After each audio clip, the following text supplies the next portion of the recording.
I'd like to congratulate you on making the decision to have a debut. Now, first of all, there are pros and there are cons to actually having a debut instead of buying a car or going traveling somewhere.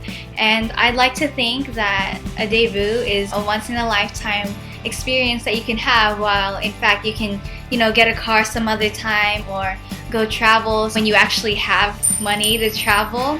And so I was thinking that having a debut is a very memorable thing to have. I shouldn't be talking because I haven't actually had my debut yet, but I know a little bit of advice here and there that I can share with you guys. And so I congratulate you on this decision. Good luck with the next couple of months in planning, and I hope these videos will be able to help you. Tip number 1, start booking early. There's 2 different kinds of people who plan debuts. The people who start 2-3 years before the actual debut. Now for me, my mom and I have been planning for 2 years, since the beginning of 2015. And I think that has a pro to it because everything is like set and there's less things for you to do as the date comes. But it's also a con because I change my mind a lot, and my mom and I kind of like fight over the details, whether or not like she wants it this way and I want it the other way, and then later on we change our minds, so that's kind of weird. And the second kind of debut planner is the one who plans everything last minute. Now, I have nothing against you people. I commend you for working under pressure, but that can also be a downside because it's hard to book restaurants and stuff when it's the year of, because most of the venues and stuff are already booked a year ahead. So I suggest you guys start booking 1 year before the planned debut date, just so that you can have a hold on that day and that place and that time, because there are also like weddings and other birthdays that want the restaurant or venue that you choose. So start booking early. Tip number 2. Now this is probably the longest thing that you'll have to do before you actually get started on the planning. I suggest you guys search up a whole bunch of restaurants or venues or banquet halls so that you can experience which one is within your price range, and you also get to choose how far you want to go. I don't suggest finding a place that's like 2 hours away.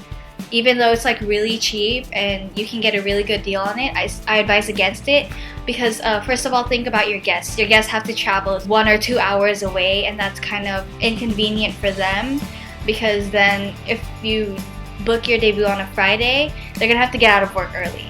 But if you book your debut on a Saturday, they might get stuck in Saturday traffic. So distance is definitely a factor in choosing a venue. Second of all, obviously you have to stay in your budget, right?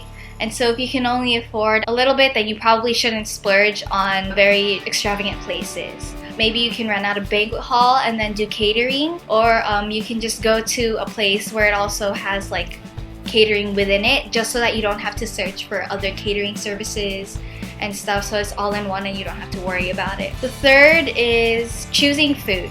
Now I know you want that salmon that's like $35 a plate, or that awesome steak that's also $35 a plate, but think about the money. People, whenever they come to debuts, they don't plan on being fed very well, because in every party, people will always be hungry by the end of the day anyways. So it's okay to have like plain chicken and then have a piece of steak or whatever. And honestly, the food shouldn't be much of an issue because people are there to see you and your program. Tip number 3, now is the fun part. You get to choose whatever theme you want your debut to have. Some people don't choose a theme and they just choose like their 2 or 3 favorite colors, and that's okay too. You can also have themes like masquerade ball or by the beach. That's my theme. Please don't take the beach theme. There's like 5 people who already have it. Mind you, you're gonna have to base your entire party on that one theme, so make sure it's something that you like and something that you can come up with a lot of ideas with, because sometimes it's hard to find things for a certain theme that you like. I suggest on making a Pinterest for like everything, because Pinterest has a whole bunch of ideas for like your dresses or for your tables or everything. You'll be happy and organized and you'll have a lot of ideas. Tip number 4. You'll need to plan your budget with your parents or whoever's funding your debut, right? That way you'll be able to know exactly how much to spend for your venue and food, how much for your decorations, how much for your dresses, and all your other extra things. Now, I suggest trying to schedule the venue in with your food. Try to schedule a photographer and video if you want video. Do that as soon as possible because those people get booked really quickly. Also, book your DJ. DJs are very important. It depends on whether or not like your family really cares about like high quality sound or whatever. Because I mean, you can be fine with like 2 speakers and a laptop and it'll still be okay. If you're picky with music, then you might have to spend a little bit more than usual. So make sure you book those people right away. Tip number 5. I suggest going to downtown for any decorations that you have. There's streets and alleys full of shops that have decorative things, and you can do everything DIY, you know, there's nothing wrong with making things yourself. There's San Pedro Street, which has a lot of decorative elements, you know, they have like bird cages and they have branches and trees and stuff if you want to get into like the foresty kind of thing. There's also Los Angeles Street, which has a whole bunch of little craft shops. And there is Maple Street. Maple Street is very important if you want flowers. They have fresh flowers and they have like a ginormous flower market where everything is like really cheap. So that's a really good place to go. They sell candy. They have a lot of candy warehouses. They have a lot of dress shops there. And once I get all of my contacts together, I will make a separate video for dresses.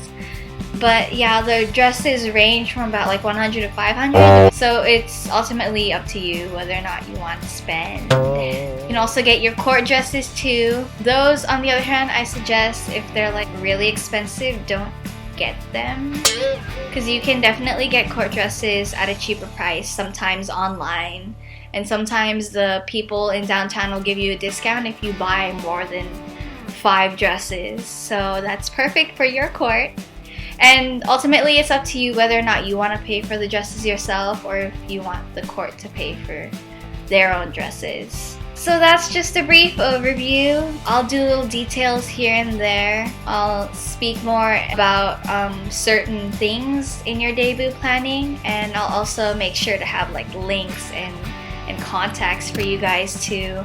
So yeah, thanks for watching Debut Advice Part 1. And until next time.